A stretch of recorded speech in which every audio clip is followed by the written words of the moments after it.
This company could have bought Google when Google was tiny for about $1 million. It said no. Years later, it could have bought Google again for a few billion. It said no again. It could have bought Facebook. It said no.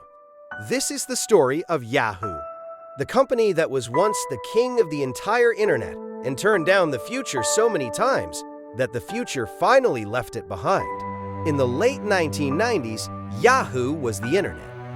For millions of people, typing Yahoo into their browser was how they experienced the web. It was a search engine, a news site, an email service, a directory, all in one. It was one of the most valuable companies in the world, worth over $100 billion at its peak. Stick around, because how it threw all of that away is a lesson in indecision and missed chances. Let's start with the most famous missed opportunity of all. Back in 1998, two students had built a brilliant new search engine called Google. They reportedly tried to sell it, and Yahoo could have bought the whole thing for around $1 million. Yahoo passed. It didn't see search as that important. It wanted people to stay on its busy, cluttered portal, not to quickly find what they wanted and leave. That single decision would haunt it forever. And that reveals Yahoo's core confusion. It could never quite decide what it wanted to be. Was it a technology company building the best tools?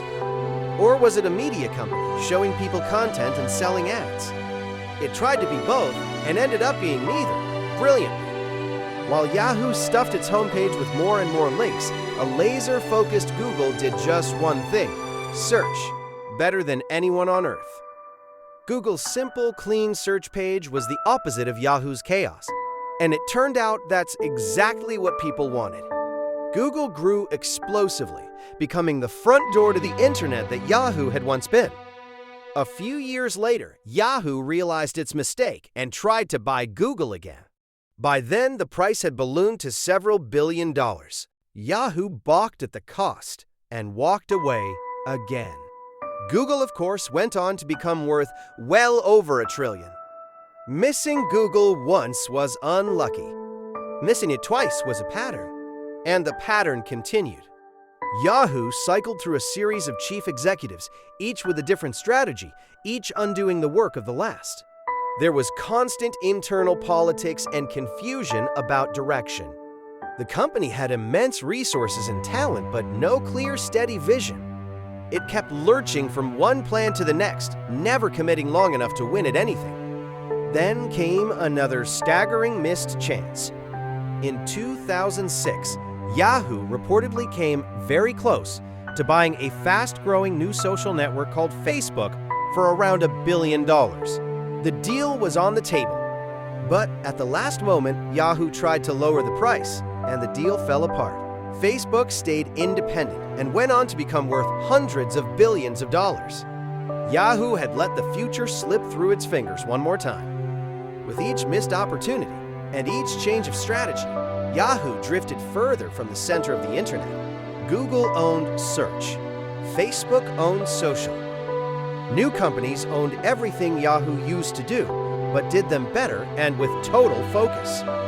Yahoo still had huge traffic and a beloved email service, but it had become a company living on its past, slowly fading while the world raced ahead without it. There was one last dramatic attempt to save it. A high-profile new chief executive arrived with enormous fanfare, promising to turn the sinking ship around. She made splashy acquisitions and tried to reinvigorate the culture. For a moment, there was hope. But the fundamental problems were too deep. The company still lacked a clear identity, and the core business kept shrinking. Even a celebrated leader could not reverse years of drift. Then came a series of devastating blows.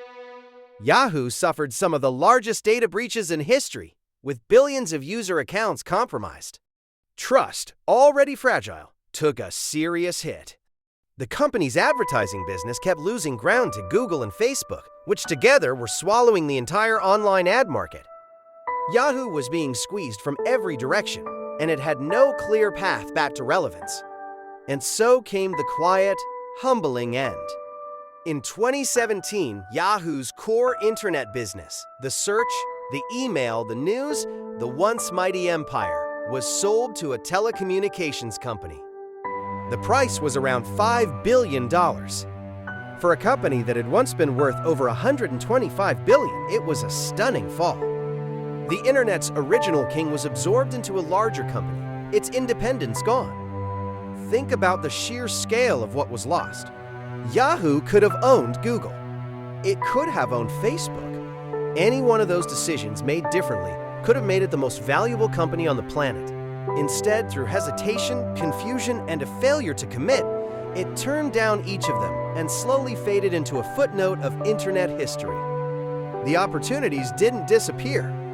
Yahoo simply declined them one by one. So what is the real lesson of Yahoo? The first is about the deadly danger of indecision. Yahoo wasn't destroyed by a single catastrophic mistake. It was destroyed by years of small hesitations, of trying to do everything and committing to nothing, of turning down bold moves because they felt too risky or too expensive. In a fast-moving world, refusing to choose is itself a choice, and often a fatal one. The deeper lesson is about focus. Google won because it did one thing brilliantly. Yahoo lost because it did many things adequately and could never decide which one truly mattered.